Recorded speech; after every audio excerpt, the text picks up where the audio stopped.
Hey guys, Rob from Georgia here with you, aka VHS82 apostrophe with episode 29. Man, are we almost there at 30? Another episode of my Italy's Holocaust, looking at films between 1979 and 1994.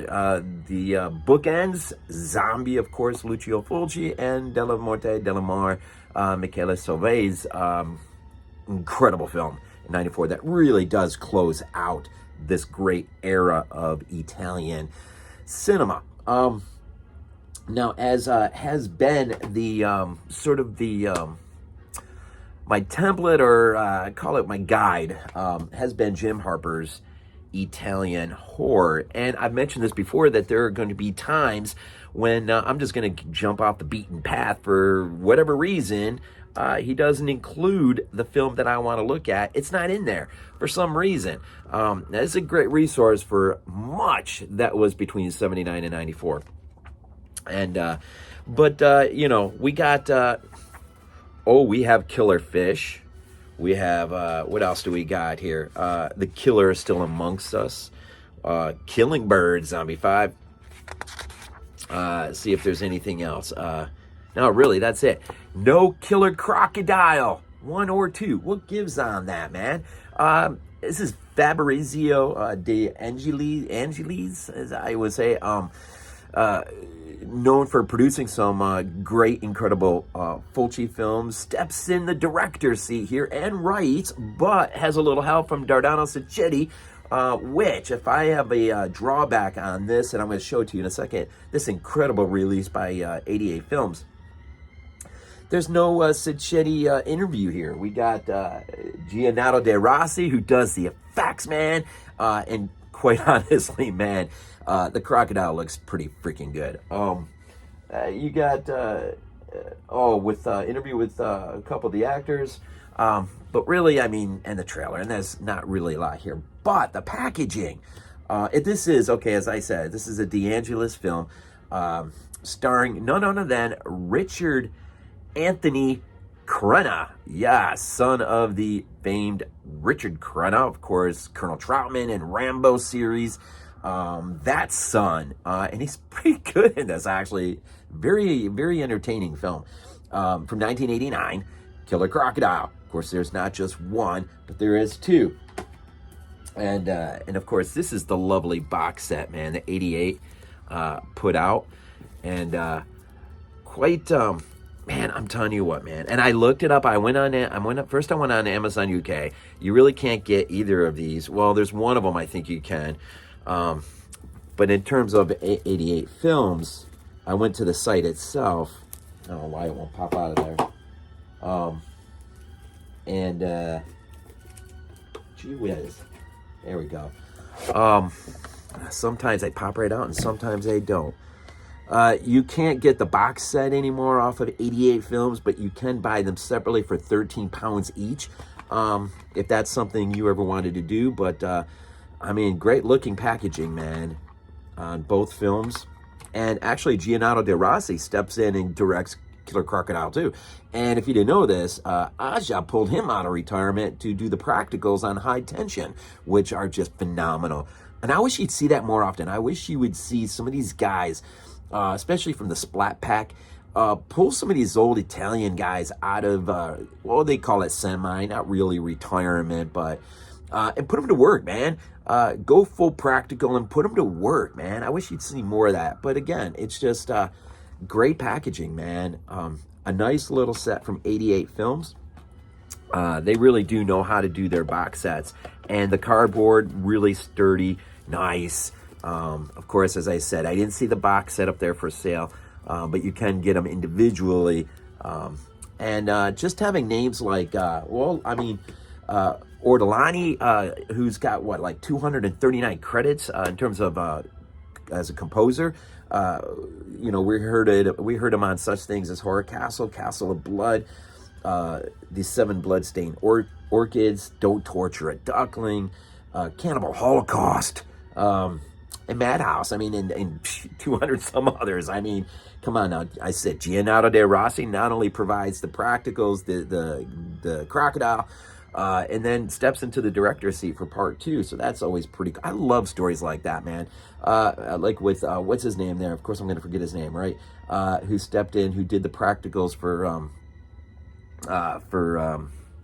gosh darn it, what's his name? Cronenberg's The Fly stepped into the director's seat for the second one, the follow-up. I love those stories, man. The cinematographer did additional photography for Leviathan, which is pretty cool. But we got Richard Anthony Crenna. We've got Pietro Genuardi, that's how I say it, as Mark. John Harper as Bob. This is like the trio, the 3 guys here, man. And I love it when you get into the third act. The time they spend together in dialogue is just it's just entertaining, man. Ennio Girolami is Joe. Joe's like our Quint or Ahab character, right? I guess maybe. He's out there looking for the crocodile, man. He's up for the challenge, man. And a couple girls in there, but the surprise, I'll never forget the first time I watched this movie. They go to see the judge. Okay, so basically you've got these environmentalist kids. I think they're on break from college. I don't know if they've got tips. They're trying to follow up a tip about a certain corporation dumping toxic waste into the swamps locale there in this tropical island. And so they, want to investigate. They want to basically they want to expose, because they're out to protect the environment. And there's an interesting arc here in these characters. Too often Italian cinema is made fun for the lack of arcs and development or its writing. Of course, you remember Sacchetti had his imprint on this, right? As writer. And I wish he had an interview up there. I think maybe the best Sacchetti interview I've ever seen was on what the heck's the name of that now? Why am I forgetting it? Lucio Fulci's oh Lord, it'll come to me in the 70s. I don't know. My brain's just not working right anymore. But anyways, Sacchetti does some really freaking great interviews, and a lot of the films that have been re-released under some of these great boutique labels, be it Arrow, Blue Underground, whatever have you, Scorpion even. Anyways, great interviews. But the first time I put this movie, I remember when I got the box set, because I think it was like really super cheap, and I got a decent order. There was a sale going on in '88, and so the first time I put this in and watched it, these kids, I know, Mr. Boom. These kids, when they're there, they have a run-in, they lose one of their members of their party. One of the girls goes missing. Well, we know her fate, right? She's gotten attacked by the killer crocodile. There is a killer crocodile, obviously, lurking underneath. Is it a byproduct of the waste being tossed in? Most likely. That is sort of the consequence of this, but this crocodile is huge, man. It is a monster. And so, really early on in the film, they go into town looking for some help, a search party of sorts to go out and look for their friend. And they have to go see the judge. Now, when they first show up at his place of residence or whatever, I could not believe who it was. I was like, what? None other than Van Johnson. Now, I know Van Johnson mostly from his film Battleground. A veteran actor of the 40s, 50s, maybe probably right into the 60s. You ever want to see vintage, awesome Van Johnson? I think Eagles Over London.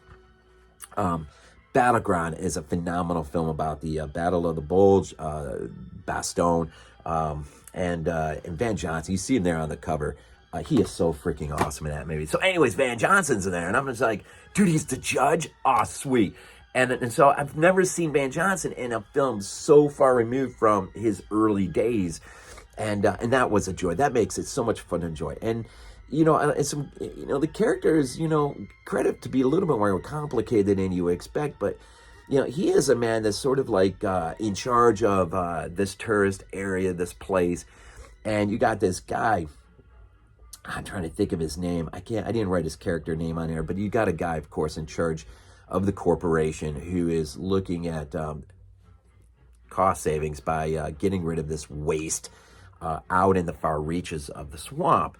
Well, these kids are quick to catch on to what's going on. They get documented evidence, a little of which is a little sketchy, only because the one goes into the water and they're all screaming at him. Once the instrument is going off the chart in terms of the amount of radioactive waste that is in the water, it's like they're screaming at him to get up on the boat. And once he gets up on the boat, it's like, well, no one is bothered by the fact that they're basically standing right next to someone who is contaminated. It's I don't know. There's a few goofy moments like that, but overall, I mean, the film really does work well. I think Angelis really put a good piece of work into this, and of course, he is surrounded by some good a cast of helpers, being it De Rossi, of course, his composer, cinematographer. And his cast really does well. Now, you know, the end, of course, we get to the end. The finality of this film is, I'm not going to call it cheesy. It's good Italian fun. You know, we were chatting the other night, me and the other fellow BodyBags reviewers, and Glenn, a.k.a. BDG Reviews, our Monday reviewer for BodyBags, made the good point. You know, too often, man, we don't have opportunities just to have fun with a movie and not get caught up in, you know, the messaging or whatever it is that wants to get all serious and stuff. Movies just ought to be fun, you know, and maybe that's a lot of why I love Italian cinema so much, because much of what it has to offer is Eli Roth said it's the story. You can't get caught up in all the flaws, be it minor or major, that may be. We know, you know, the cream of the crop of, of Italian cinema. It's no different than anything else. You've got the best of the best. You've got the middle grouping, and obviously towards the bottom. But even the bottom films, seemingly that we would say bottom films, are to a point so much fun to watch. I mean, you just think about like Monster Dog or whatever, or The Last Shark, maybe the greatest Jaws ripoff ever. And Killer Crocodile does follow in the wake, 89. At the end of the wake, of course, is that wake ever diminished? I mean, we've never got no one's ever approached Jaws, but man, we have a zillion films that still thrive in its wake. Is there a franchise that was ever created that has had such an enduring wake as Jaws? I've never really thought about it to this second, but that's a good question, because it endures. And, 89, might have been the high point, but things will come out after that still, look to swim, no pun intended, swim in its wake. Maybe it was. And this is no different. In its follow-up, I probably have to visit the follow-up since it is a Giannato De Rossi film. I'm going to have to take a look at that one. Perhaps not for number 30. I have another idea for that. But so Van Johnson, man, that is a high point. The mechanical effects, the creature design of the crocodile, they don't shy away from showing. A lot of times, you look at like Devilfish or something. A lot of times, when they hide the creature to the end, there's reasons why. Just the practical, the creation of it just doesn't work. It didn't work out the way they wanted it to. Maybe lack of money, whatever. They show this crocodile right from the beginning. The opening scene, I think, has sort of in Jaws fashion, has a couple who are just getting away from it all. They're at the water's edge. She goes in for the swim, and of course she's like, "Come on in the water!" And he's playing his guitar, and of course, the gator. And it is actually a really good scene, because when she gets dragged off into the water, it's like her hand is up above the water, just slowly being dragged. And this crocodile, man, this croc goes on the rampage and starts going after anyone or everyone. Now, there is another one scene where it's just like, man, I just didn't understand. I get it. You want to lengthen out this scene and get the biggest bang for your buck. But this poor little girl, this dock crashes down into the water. This little girl's hanging off the edge. Seriously, all you had to do is run up to her, grab her by the arms, and yank her up. But no, what does the first guy do? He jumps over in order to help her up. And I'm just like, are you serious? Well, you know what happens to him. And a few more that try to help this poor little girl. Pretty sure she does get out of it, though. She doesn't get taken. But really, man, they're not skirmish about putting children in peril. In fact, I think it's the sequel that actually goes somewhere where you're like, no way, you're not going there, and yeah, they go there, which is always kind of fun when a movie's not afraid or bashful, right? But the Crocodile looks phenomenal, looks great. Crenna, as have you ever never seen Richard Anthony Crenna, the son of Richard Crenna? This is another reason to see it. De Angelis, one of the great producers of early Italian cinema, leaves his mark as a director as well. It's just a fun movie, man. It's fun, and and it's got that final end conclusion of Oh, and I mentioned this, and I'll end on this note, I guess. So this arc I spoke of earlier. You get this environmentalists that are really, man, and they get into an argument with Van Johnson, the judge, over this, and it carries them so well in. But this crocodile does so much damage, and the collateral damage, even to their own group, they go through this incredible arc of just being, no, the crocodile should not be killed, should be left alone. The swamp, we've got to clean this up. It's all about the environment.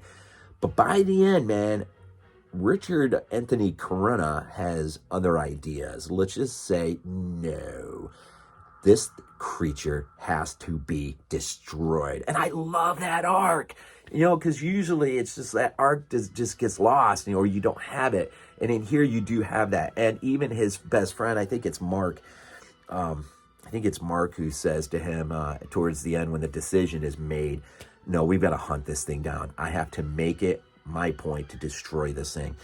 And his buddy agrees with him. He says, I understand. And you know what? Our buddy, whom they lost, he would have understood too, really giving his approval of, let's do what we need to do. Let's get this done. And I love that. There's something enjoyable about seeing someone just being afflicted by something and they change, their worldview changes as a result of the situation they're in.